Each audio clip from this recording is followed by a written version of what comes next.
warahmatullahi wabarakatuh. Bismillahirrahmanirrahim. Alhamdulillahilladzi anzalal Qur'an hudan linnasi wa bayyinatin minal huda wal furqan. Amma ba'd.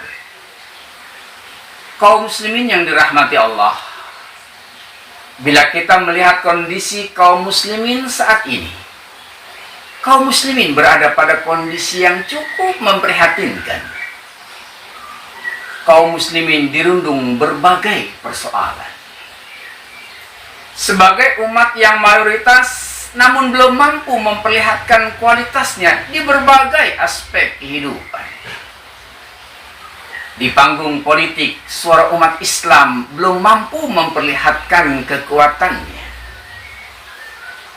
Melalui pemilu yang baru saja berlangsung, menjadi pelajaran berharga buat kita betapa suara kaum muslimin bercerai-berai dan bahkan hanya menjadi rebutan. Banyak politikus yang beragama Islam, namun ukhuwah di antara mereka begitu rapuh. Ruhul jihad di dada mereka untuk memperjuangkan Islam sangatlah lemah. Kehidupan moral di tengah masyarakat Islam sebagian sangat jauh dari nilai-nilai Islam. Terlebih kaum pemudanya sebagai generasi penerus bangsa. Banyak orang yang beridentitas Islam, tapi saat datangnya waktu sholat, mereka mengabaikan dan bahkan meninggalkannya. Artinya, mereka mengaku seorang muslim, namun sikap dan perilakunya tidaklah mencerminkan sebagai seorang muslim.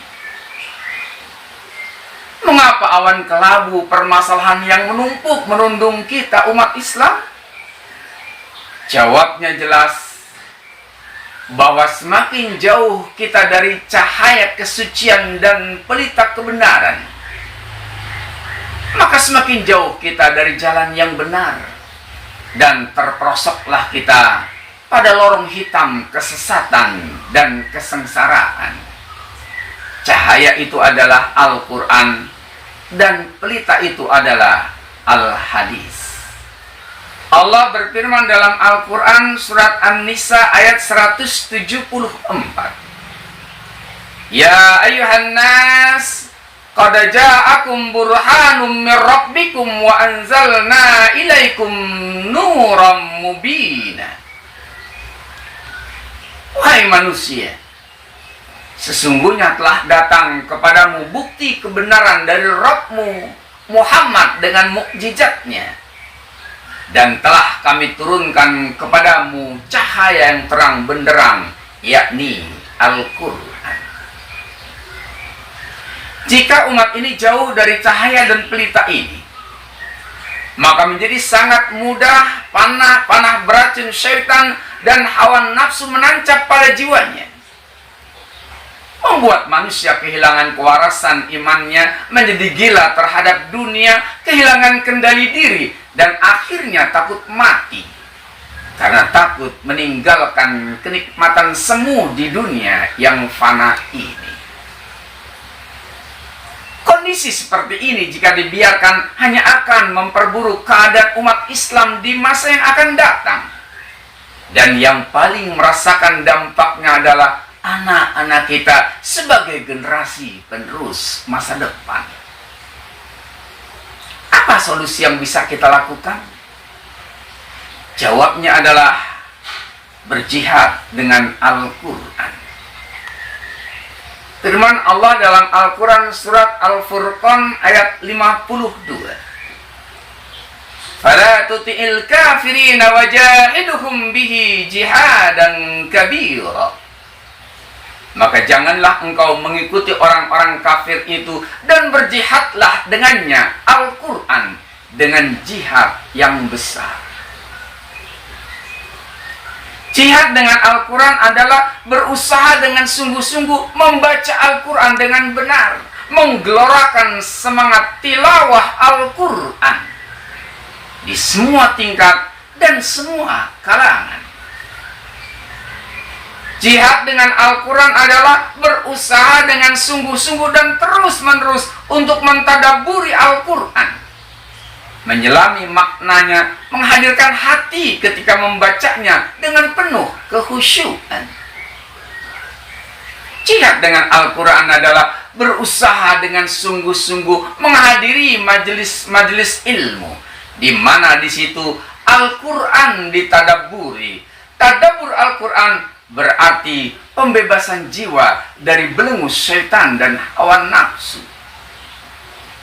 Jihad dengan Al-Quran adalah berusaha dengan sungguh-sungguh melahirkan para penghafal Al-Quran, sehingga Al-Quran bersemayam dalam dada mereka, terdengar dari lisan mereka, terwujud dalam amalan keseharian mereka. Kaum muslimin yang dirahmati Allah, tatkala kita mempelajari dan membaca Al-Quran, pahalanya begitu berlimpah ruah. Bayangkan saja, dalam satu huruf dari Al-Quran yang kita baca bernilai satu kebaikan, sedangkan satu kebaikan bernilai berlipat 10 kali kebaikan. Terlebih ketika kita mengajarkan Al-Quran, terutama pada anak-anak kita. Kata Nabi, khairukum man ta'allama al-Qur'ana wa 'allamah. Sebaik-baik di antara kamu adalah yang mempelajari Al-Quran dan mengajarkannya. Ingat pesan Rasulullah Muhammad sallallahu alaihi wasallam dalam satu hadisnya, taraktu fikum amroini ma in tamassaktum bihima lan tadilu abadan, kitabullah wa sunnatur rasul. Aku tinggalkan kepadamu dua pusaka yang tidaklah kamu akan tersesat untuk selama-lamanya selama kamu berpegang teguh kepada keduanya, yakni kitabullah Al-Quran dan sunnah Rasul Al-Hadis. Billahi sabilil haqq. Wassalamualaikum warahmatullahi wabarakatuh.